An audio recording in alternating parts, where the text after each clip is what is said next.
How did you find the courage to do that at the 23 mark? As you're saying, you're in a competitive industry. As you said, it was overworking. It's fast paced. I'm guessing there's comparison in that industry. There's competition in that industry. Of course. It's not an easy space to be. You're, of course. You're in the top 0.01% in your industry. Right. So it's hard.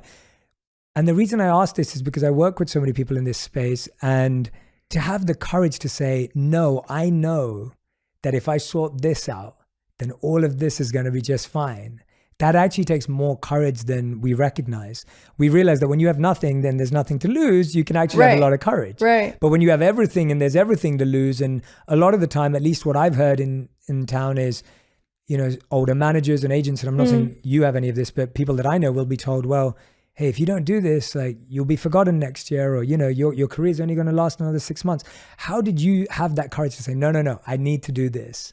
Like, where did that come from? And I think that it's like, I've never thought about it that way, to be completely honest with you. I just knew that if I had gone any further, that I was going to lose myself. I was at I was on the teeter-totter edge of that point where, had I gone any further, I was probably not going to be great.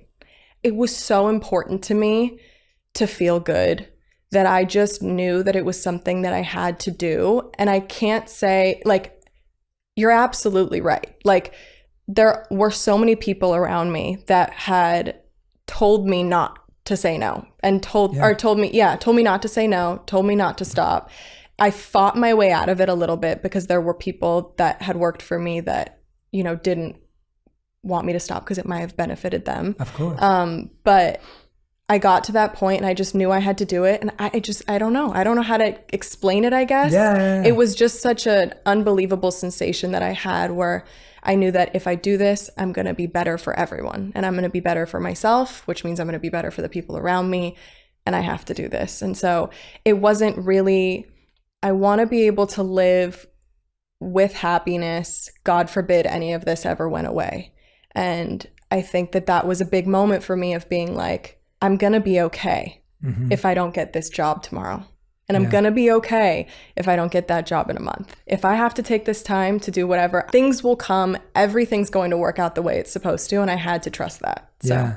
Well, to me, from the outside, and it's beautiful that you didn't see it in yourself, because that almost makes it even more wonderful. But the idea that, to me, from the outside, that's a lot of courage. Yeah, thank you. It takes a lot of courage. It takes a lot of vulnerability and openness, and it takes courage at every level, whether someone's thinking about quitting their job to do something they love, or whether someone's trying to relocate their family and doesn't know how, or whether someone like you is feeling success but then going, well, wait a minute. And I think in the past few years, we've seen athletes and musicians and actors and people in all creative industries step back and say, well, I need to put me first. Yeah. And I think that that's empowering, because I think we hear about burnout in work culture and corporate culture so often. For sure. So what was it that you started to do with that newfound time at that time? Like, was the curiosity always there, and now you could actually follow it? It was. Yeah.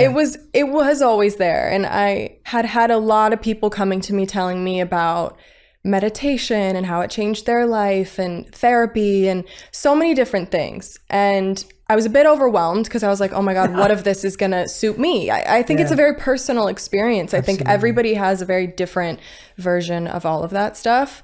And so it was a little overwhelming. So I think I really just took the time to be off for a second. It was even the little things. It was like being able to go to my friend's birthday party, which I wouldn't have been able to go to before because I was working a lot. I love hearing that, because I think it is those simple things, like, giving yourself that space, whatever it is that you needed to do. Yeah.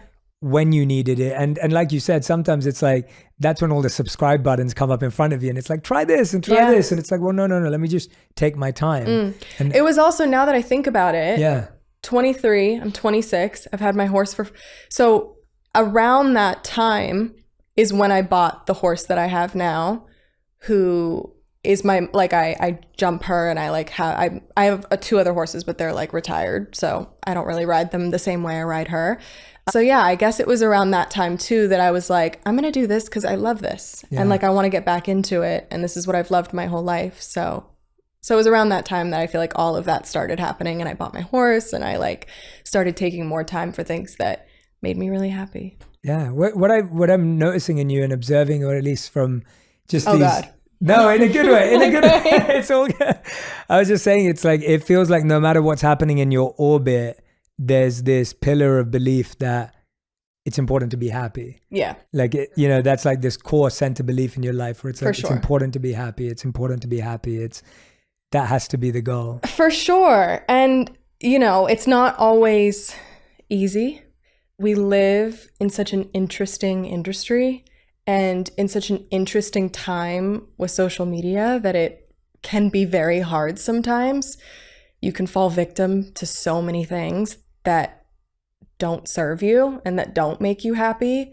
If your happiness depends on the actions of others, you're at mercy of things that you can't control. Mm-hmm. And that's never where I want to be. So I always want to live in, like, me and my therapist talk about, like, my higher goddess, my higher self. Like, I always want to live there, knowing that, when I'm there, you can't take that away from me. That's mine. And no matter what, you can disagree with me, you can agree with me. That's not going, I'm not changing. I'm not shifting. I'm here. I'm in my higher goddess. Yeah. So I always live by, like, keep holding my happiness and not letting anyone else affect it. And though I fall victim to it at times, of course, yeah. As we all probably do. Absolutely. I strive every day to live in that place.